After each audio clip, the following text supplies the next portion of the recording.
श्री अत्रि जी ये महर्षि मरीचि की भांति ब्रह्मा जी के मानस पुत्र और प्रजापति है। ये दक्षिण दिशा में रहते हैं। इनकी पत्नी अनुसया भगवत अवतार कपिल जी की भगिनी है तथा कर्दम प्रजापति की पत्नी देवहूति के गर्भ से पैदा हुई है। जैसे महर्षि अत्रि अपने नाम के अनुसार त्रिगुणातीत थे, वैसे ही अनुसया भी असूया रहित थी। इन दंपति को जब ब्रह्मा जी ने आज्ञा की कि सृष्टि करो, तब इन्होंने सृष्टि करने के पहले तपस्या करने का विचार किया और बड़ी घोर तपस्या की। इनके तप का लक्ष्य संतान उत्पादन नहीं था, बल्कि इन्हीं आंखों से भगवान का दर्शन प्राप्त करना था। इनकी श्रद्धा पूर्वक दीर्घकाल की निरंतर साधना और प्रेम से आकृष्ट होकर ब्रह्मा विष्णु महेश तीनों ने ही देवता प्रत्यक्ष उपस्थित हुए। उस समय से ये दोनों उनके चिंतन में इस प्रकार तल्लीन थे कि उनके आने का पता तक न चला।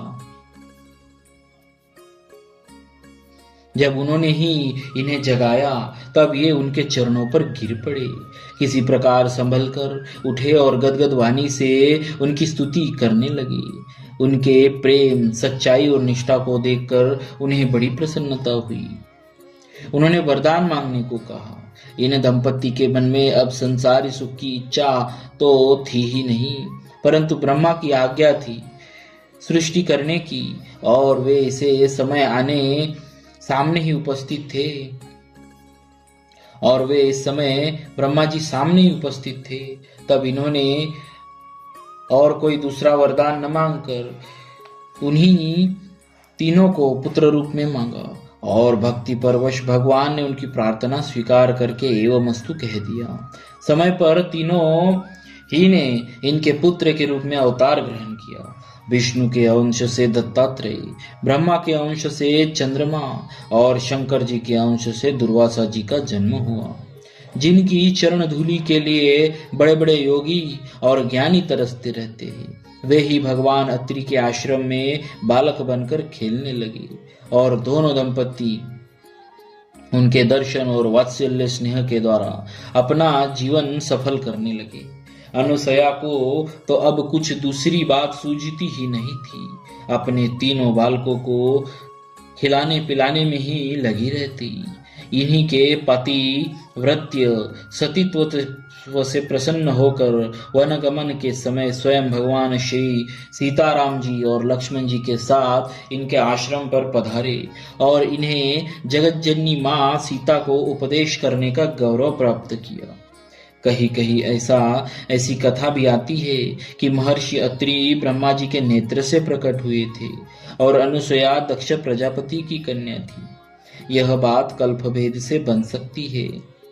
अनेकों बार बड़ी बड़ी आपत्तियों से इन्होंने जगत की रक्षा की है। पुराणों में ऐसी कथा आती है कि एक बार राहु ने अपनी पुरानी शत्रुता के कारण सूर्य पर आक्रमण किया, और सूर्य अपने स्थान से च्युत हो गए, गिर पड़े। उस समय महर्षि अत्रि के तपोबल और शुभ संकल्प से उनकी रक्षा हुई तथा जगत जीवन एवं प्रकाश से शून्य होते होते बच गया। तब से महर्षियों ने अत्रि जी का नाम एक प्रभाकर रख दिया। महर्षि अत्रि जी की चर्चा वेदों में भी आती है। एक बार जब ये समाधि मग्न थे,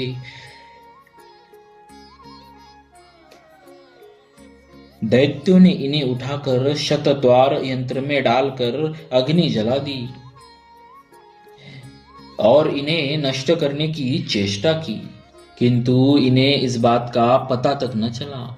उस समय भगवत प्रेरणा से अश्विनी कुमारों ने वहां पहुंचकर इन्हें बचाया। धर्मशास्त्रों में अत्रि संहिता एक प्रधान स्मृति है, और हमारे कर्तव्य का निर्णय करने के लिए वह एक अमूल्य ग्रंथ रत्न है। इनके विस्तृत और पवित्र जीवन की चर्चा प्रायः समस्त आर्य ग्रंथों में आई है।